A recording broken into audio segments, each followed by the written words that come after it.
say, I remember the fifth point in the 10-point program is, wrapped around education and the necessity to know oneself, right? And knowing said our people. That's why I want to get back to this collective identity. Go ahead.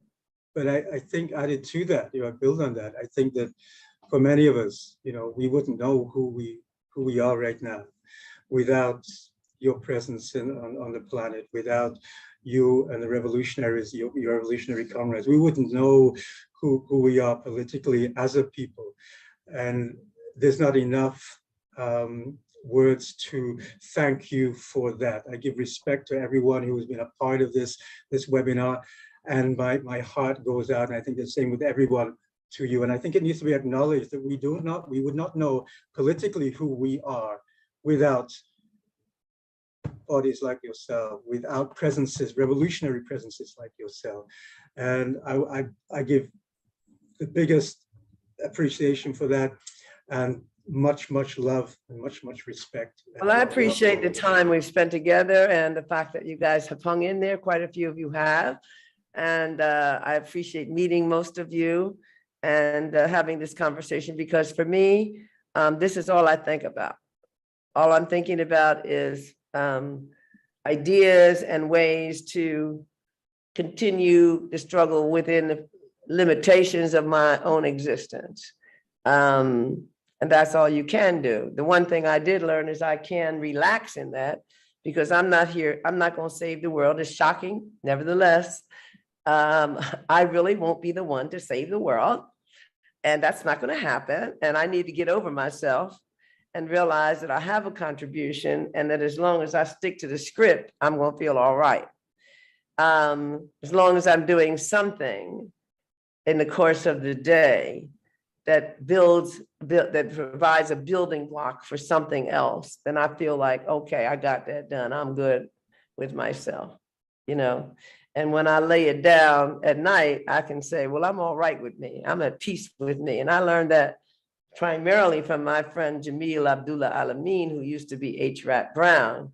And, he was convicted in 2000 of the killing of a sheriff in Atlanta. And he's been in prison ever since. He was in the Supermax prison at one point, where I had an opportunity to visit with him. Theoretically, I'm still writing a book, a biography with his wife, Karima. Anyway, she's a lawyer, and she went to see him, and nobody could get to see him. But I told her, just say I'm your legal assistant or whatever. Just let me come in there, and they will allow it. And they did, because I wanted to interview him for the book, and I also wanted to talk to him, but I knew him, and he had been in the same prison with my boy, Lil B, that I write about. And he's like 6'5". So when he came into the cell on the other side of the glass, he's very tall. He had to duck down sort of to get through the doorway.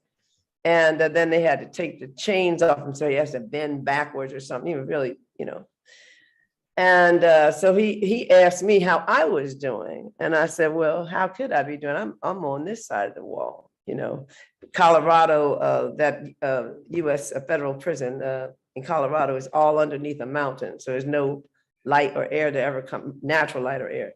Anyway, I said, look, I get to walk out of here. So how can you ask me how I'm doing? So I said, but I am depressed because I haven't been able to get my boy out to join. And all these years, all that I've done, I thought I was, excuse my language, I thought I was the baddest bitch. I said, this ain't gonna be nothing. Get some little boy out of prison. I handled it. I know this one. I know how to do that. I'll fight this, blah, blah. 25 years later. But anyway, I saw him, and it was like less than that, obviously.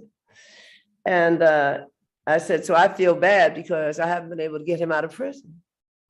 He said, well, let me ask you this question. And so I asked you, Stan, and everyone listening, did you put him in prison? Which is when you hear it, you go, it's obviously rhetorical, but the point is, what's the lesson? Oh, there it is. Well, you didn't put him in prison. A whole system of things in his case, blah, blah, blah, blah, blah, blah, blah, blah, blah, all the little details. So you think you're just gonna come along and click your goddamn fingers and erase those hundreds of systemic things that caused him to be in prison. So I said, well, now that you put it like that, you know, and no, he said, here's the thing. He said, I'm a Muslim. And so we believe that everything is in Allah's hands. But we say this, that I'll tell you this, that it's only inevitable that and I'm going to close with this, Stan, don't ask me anything else.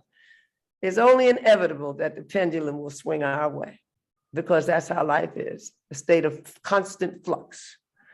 And it's only inevitable. And if we're ready, we'll be ready for that moment. So we just have to trudge along and be bored and do shit that ain't that rewarding, ain't that exciting, because that moment will come. Even if it's not in our lifetime, we will have been part of the building blocks that brought that moment about.